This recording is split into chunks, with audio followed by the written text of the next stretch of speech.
BJP ಸರ್ಕಾರ ಆರಂಭಿಸಿದ 9 ವಿವಿ ಮುಚ್ಚೋದಕ್ಕೆ ಸರ್ಕಾರ ನಿರ್ಧಾರ ತೆಗೆದುಕೊಳ್ತಾ ಇದ್ದು ವಿಧಾನಸಭೆಯಲ್ಲಿ ವಿಷಯ ಪ್ರಸ್ತಾಪಿಸಿ ಸರ್ಕಾರಕ್ಕೆ ಆರ್ ಅಶೋಕ್ ಚಾಟಿ ಬೀಸಿದ್ದಾರೆ. ಈ ವೇಳೆ ಆಡಳಿತ ವಿಪಕ್ಷ ನಾಯಕರ ನಡುವೆ ಜೋರು ಜಟಾಪಟಿ ನಡೆಯಿತು. ವಿವಿ ಮುಚ್ಚುತ್ತಿಲ್ಲ, ವಿಲೀನ ಮಾಡ್ತಾ ಇದ್ದೀವಿ ಅಂತ ಡಿಸಿಎಂ ಡಿಕೆಶಿ ಇದರ ಬಗ್ಗೆ ಸ್ಪಷ್ಟನೆ ಕೊಟ್ಟಿದ್ದಾರೆ. 9 ವಿಶ್ವವಿದ್ಯಾಲಯಗಳನ್ನ ನೀವು ರದ್ದು ಮಾಡ್ತಾ ಇದ್ದೀರಾ. ಡಿ.ಕೆ. ಶಿವಕುಮಾರ್ ಅವರ ನೇತೃತ್ವದ ಒಂದು ಸಮಿತಿ 9 ವಿಶ್ವವಿದ್ಯಾಲಯಗಳನ್ನ ರದ್ದು ಮಾಡಬೇಕು ಅಂತ ಹೇಳಿದ್ದಾರೆ. ಈಗ ನಾನು ಹೇಳ್ತಾ ಇರೋದು, ಈ 9 ಯೂನಿವರ್ಸಿಟಿಗೆ ಕೊಡಬೇಕಾದ್ರೆ ಇದ್ರ ಮೇಲೆ ಮಾನದಂಡ ಇದೆ. ಸುಮ್ಮನೆ ಏನು ಕೊಟ್ಟಿಲ್ಲ. ಇವತ್ತು ಮಂಡ್ಯ ಯೂನಿವರ್ಸಿಟಿಗೆ ರಾಜ್ಯ ಸರ್ಕಾರ ಏನಲ್ಲಲ್ಲ, ಕೇಂದ್ರ ಸರ್ಕಾರವನ್ನು ದುಡ್ಡು ಕೊಟ್ಟಿದೆ. ಅದಕ್ಕೆ 50 ಕೋಟಿ ಕೊಟ್ಟಿದೆ ಕೇಂದ್ರ ಸರ್ಕಾರ. ಆ ಬಿಲ್ಡಿಂಗ್ ಇದ್ರೂ ಕೂಡ ವಿದ್ಯಾರ್ಥಿಗಳಿದ್ದಾರೆ ಅಲ್ಲಿ, ಅದರಲ್ಲಿ ಹೆಚ್ಚು ಹೆಣ್ಮಕ್ಳಿದ್ದಾರೆ ಅಲ್ಲಿ. ನೀವು ಅದನ್ನ ರದ್ದು ಮಾಡ್ತೀನಿ ಅಂದ್ರೆ ಹೆಂಗೆ? ಕೇಂದ್ರ ಸರ್ಕಾರದಿಂದ ದುಡ್ಡು ಯಾಕೆ ತಗೊಂಡ್ರಿ? ಹಾಗಾರೆ ಖರ್ಚು ಹೆಂಗ್ ಮಾಡಿದ್ರಿ ನೀವು? ಇವಾಗ ಹೆಂಗ್ ರದ್ದು ಮಾಡ್ತೀರಾ?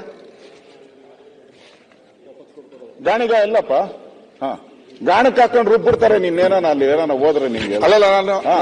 ನಾನು ಆಲ್ರೆಡಿ ಉಪಮುಖ್ಯಮಂತ್ರಿಗಳಿಗೆ ನಮ್ಮ ಮಂತ್ರಿಗಳಿಗೆ ಹೇಳಿದ್ದೀನಿ, ಅಲ್ಲಿನ ಸಾರ್ವಜನಿಕರು ವಿದ್ಯಾರ್ಥಿಗಳು ಈ ವಿಶ್ವವಿದ್ಯಾನಿಲಯ ಬೇಕು, ಅದನ್ನ ರದ್ದು ಮಾಡಬೇಡಿ ಅಂತ ಮಂಡ್ಯದ ಜನತೆಗಳ ಪರವಾಗಿ ಕೇಳ್ಕೊಂಡಿದ್ದೀನಿ.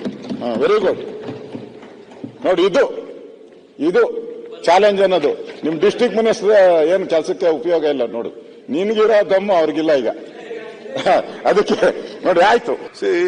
ಮೈಸೂರು ಯೂನಿವರ್ಸಿಟಿ ಈಗ ಮಂಡ್ಯ ತಗೊಳ್ಳಿ, ನೀವು ಚಾಮರಾಜನಗರ ತಗೊಳ್ಳಿ, 2 ತಗೊಳ್ಳಿ.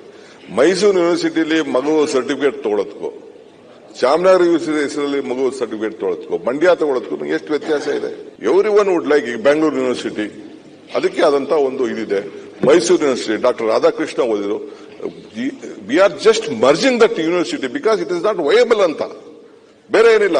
ನಮ್ಗೆ ಅದಕ್ಕೊಂದು ಕಮಿಟಿ ಮಾಡಿ ಎಜುಕೇಶನಿಸ್ಟ್ ಕರೆದು, ನಾನು ಕೂಡ by passion I am an educationist, though I am an agriculturist by birth. Full ಹೇಳ್ಬಿಡಿ, ಅದೆಲ್ಲ ಗೊತ್ತಿದೆಯಲ್ಲ ನಿಮ್ಗೆ. ಇನ್ನೊಂದ್ಸರಿ ಡೈಲಾಗ್ ಪೂರ್ತಿ ಹೇಳಿ. ಡೈಲಾಗ್ ಅಲ್ಲ, ಇಟ್ ಇಸ್ ನಾಟ್ ಡೈಲಾಗ್.